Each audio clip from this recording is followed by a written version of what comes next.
Hello all, welcome to Sivakalai's world. இன்னைக்கு பார்க்க போகிற ரெசிபி என்ன அப்படின்னா, கிறிஸ்பியான வாழைப்பூ வடை தான் ஒரு சட்னியோட செய்ய போகிறோம். வாங்க அதை எப்படி செய்யலாங்கிறத பார்க்கலாம்.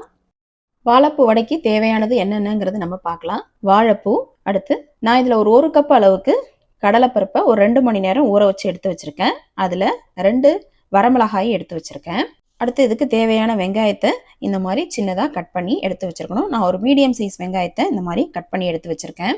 இதில் கொஞ்சம் கருவேப்பிலை, கொஞ்சமாக கொத்தமல்லி எடுத்து வச்சுருக்கேன். அதே மாதிரி இஞ்சி சின்ன துண்டாக கட் பண்ணி எடுத்து வச்சுக்கணும்.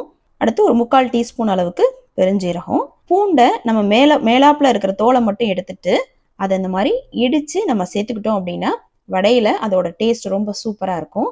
அதனால் அந்த மாதிரி தோலை மட்டும் எடுத்துட்டு இடித்து எடுத்து வச்சுருக்கேன் நான். அப்புறம் இதுக்கு தேவையான அளவு உப்பு. வாழைப்பூவை எப்படி சுத்தம் பண்ணணுங்கிறத நான் காட்டுறேன். தெரியாதவங்க பார்த்துக்கோங்க. இந்த மாதிரி மேலே இருக்கிற மடலை நம்ம எடுத்துட்டு இந்த மாதிரி இருக்கிறத நம்ம என்ன பண்ணோம் அப்படின்னா கையால் இப்படி தேய்ச்சிட்டோம் அப்படின்னா ஈஸியாக எடுத்துடலாம். அதில் பார்த்தீங்கன்னா இந்த மேலே இருக்கிற ஸ்கின் இதையும் எடுத்துடணும். ஒரு ஒயிட் கலரில் இருக்கும், இது அழுத்தமாக இருக்கும், இதையும் எடுத்துடணும்.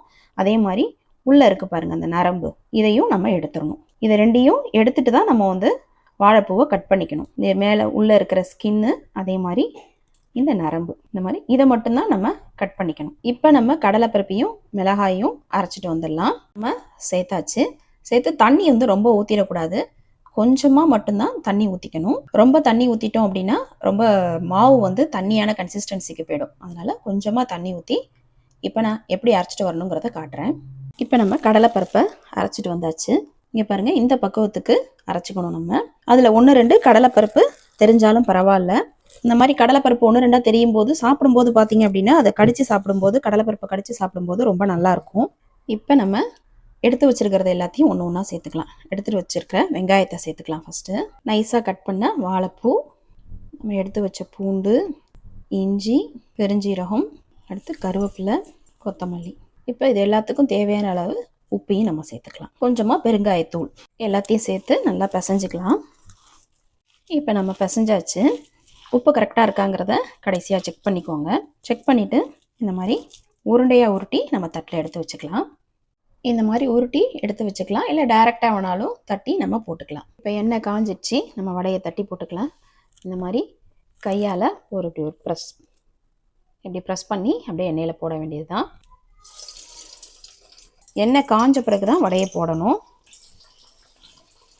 ஒரு பக்கம் வெந்த பிறகு நம்ம இன்னொரு பக்கமும் அப்படியே வடையை திருப்பி விட்டுக்கலாம். இப்போ பாருங்கள், வடையெல்லாம் செவந்துடுச்சு, 2 பக்கமும் வெந்துடுச்சு. நம்ம எடுத்துக்கலாம். இதுக்கு மேலே நம்ம விட்டுறக்கூடாது. இதே மாதிரி நம்ம வடையெல்லாம் தட்டி போட்டுக்க வேண்டியதுதான். அவ்வளோதாங்க, சூப்பரான வாழைப்பூ வடை ரெடி ஆயிடுச்சு. எவ்வளோ கிறிஸ்பியாக இருக்குது பாருங்கள் வடை. இதை அப்படியேவும் சாப்பிடலாம், இல்லைனாலும் தேங்காய் சட்னி கூட சாப்பிட்டோம் அப்படின்னா இந்த வாழைப்பூ வடை அவ்வளோ அருமையாக இருக்கும். நீங்களும் இதே மாதிரி ட்ரை பண்ணி பாருங்கள். ட்ரை பண்ணி பார்த்துட்டு எப்படி இருக்குங்கிறத கமெண்ட் பண்ணுங்கள். இந்த வீடியோ பிடிச்சிருந்தது அப்படின்னா லைக் அண்ட் ஷேர் பண்ணுங்கள். தேங்க்ஸ் ஃபார் வாட்சிங்.